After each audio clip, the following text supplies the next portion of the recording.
been around 6 months since I beat my first extreme, and almost a year since I started playing the game after my large break. In that year, I went from having one hard demon to having 10 extremes.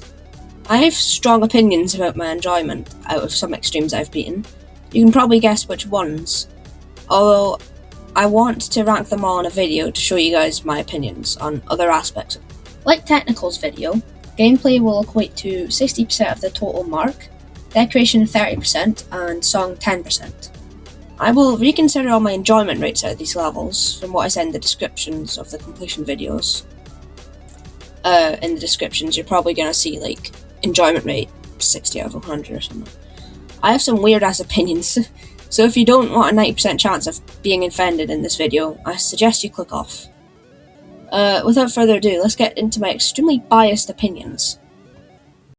So the level that scored so low on the tier list that I got last place, which is probably not much of a surprise to you guys, is the Ultimate Phase. This level sucks so much. I spent so many attempts on this for no reason whatsoever. I spent 10,000 on this, and my hardest was AQ. The balancing is terrible, all the hard stuff is right at the end, and on top of that, I died to a bug at 89% 3 fucking times. Also, the most fun part in my opinion was made by a p***ile. This is mostly a skill-based level, focusing on ships, so if you're experienced at the game, I would recommend going for this. Oh yeah, and Cyclix Park took down the Deco score by 1 mark. It's awful. A lot of people like this level. I am not one of them. The gameplay is atrocious in some parts, and the ending is way too chokeable to enjoy it. The playtesters did not do a great job since the balancing is stupid. Most of the difficulty comes from the second half, and the stupid click of 36% exists. There are also a few bugs I encountered. On a lighter note, the song is amazing, another Creole classic, and the decoration is gorgeous. I love Citrax's style.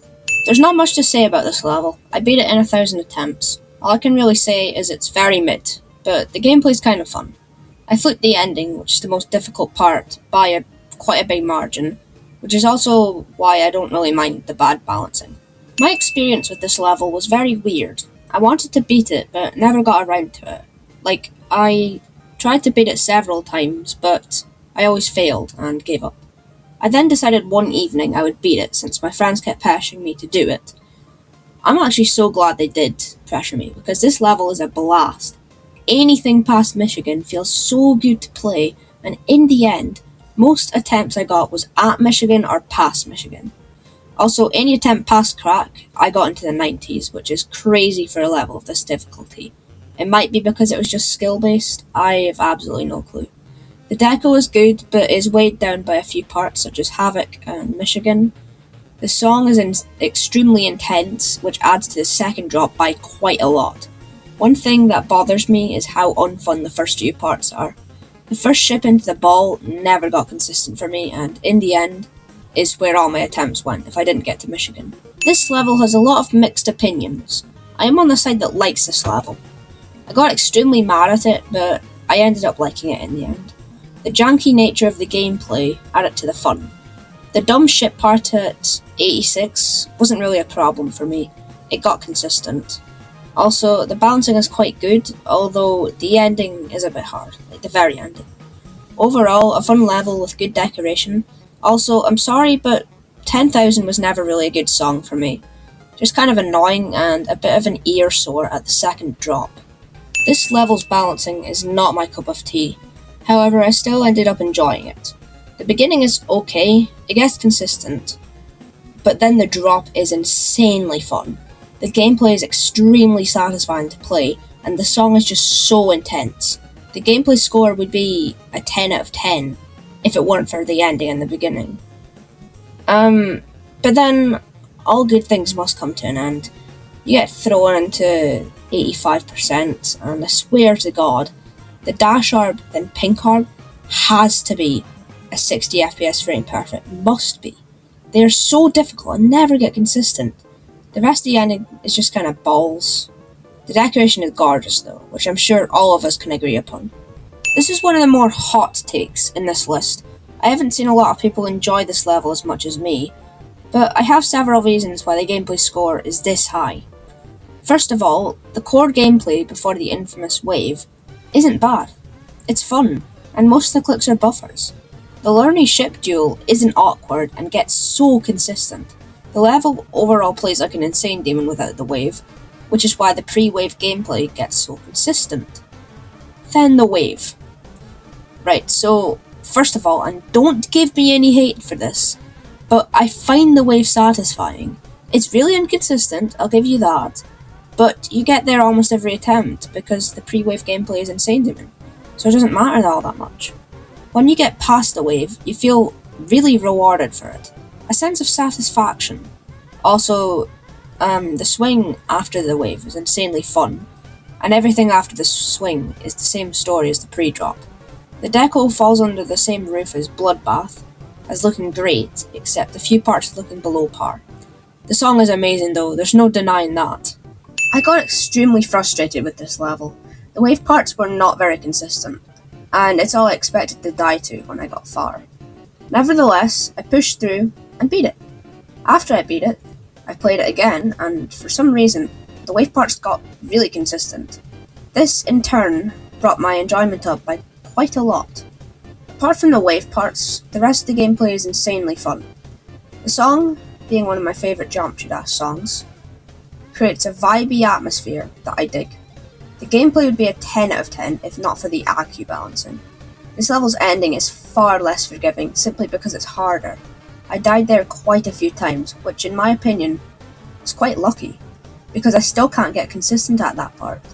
The decoration is very minimalistic, but it's so gorgeous. It fits the song perfectly, hence the deco score.